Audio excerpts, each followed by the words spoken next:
Традиційний Водицов камп за дзеці і младих позбирав коло 90 учасників.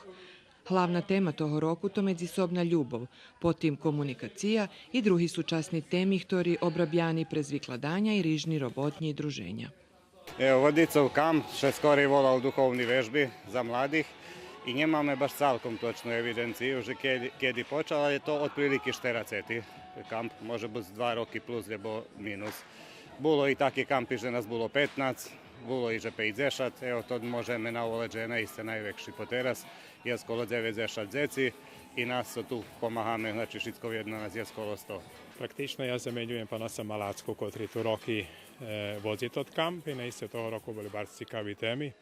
Mladi sami predložili. Praktično odnošenje legin zivka, jak še rihtas do malženstva, jak prilapiť jedno druge, jak to ti rozliki porovnac, keď sme taki rozlični, či mož uskladiť, keď taki rozliki veľký. Až bolo i pitanje, jak mož uspeć u malženstvu, keď jedno veri, jedno ne veri.